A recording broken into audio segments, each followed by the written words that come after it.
राधे राधे दोस्तों। तो आज मैं आपको खाटू श्याम जी की कथा सुनाने जा रहा हूँ। तो मैं आपको सबसे पहले ये बता दूँ कि खाटू श्याम जी का असली नाम बरबरी था और ये घटोत्कच के पुत्र थे।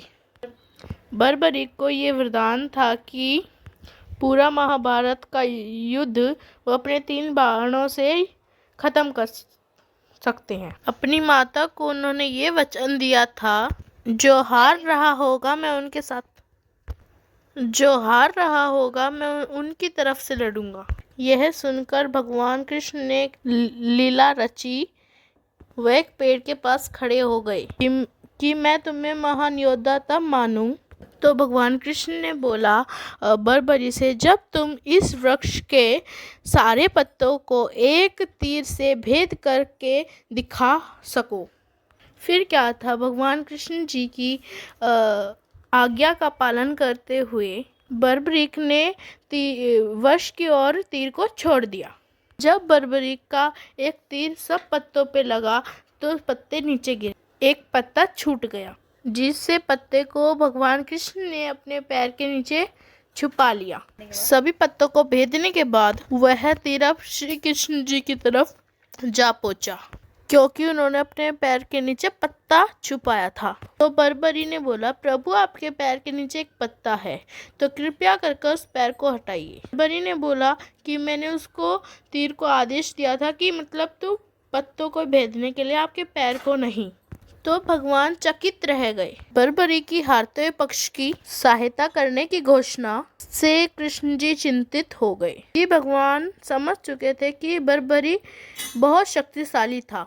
अगर उन्होंने हारते हुए कौरवों को साथ दिया तो पांडवों की हार होना निश्चित था। ऐसे में भगवान कृष्ण ने ब्राह्मण का वेश लिया और बरबरी के शिविर के द्वार पर पहुंच गए। बरबरीक ने उनको देखा तो पूछा। बरबरी ने बोला, मांगो ब्राह्मण, क्या चाहिए। बरबरीक इस बात से अनजान था।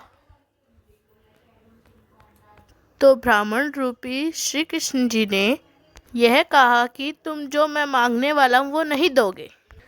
तुम में दान देने का साहस नहीं है। ऐसे में बरबरीक ने कहा, दान में मैं आपको अपना जीवन भी दे सकता हूँ। बरबरीक भगवान के वश में जाल में फंस गए और भगवान ने उनका शीश मांग लिया। क्योंकि बरबरीक ने वचन दे दिया था, इस कारण उसे अपना शीश दान में देना पड़ा। यह देखकर कृष्ण जी खुश हो गए। उन्होंने बरबरीक की मांग को पूरा किया। बरबरीक अपनी आंखों से महाभारत का युद्ध देखना चाहते हैं। फिर श्री कृष्ण जी ने उनके शीश को ऊंचे पहाड़ पर स्थापित कर दिया, जहाँ से उन्होंने पूरे महाभारत का युद्ध देखा। श्री कृष्ण जी ने उन्हें यही आशीर्वाद दिया कि आप मेरे नाम से जाने जाओगे। जो भी आपके पास आएगा उसकी सारी मनोरथ पूरी हो जाएगी। इसलिए दोस्तों, बरबरीक का ही नाम जाकर श्याम वर्तमान में खाटू श्याम पड़ा। अगर आपको ये कहानी अच्छी लगी और तो please like and subscribe. Bye bye.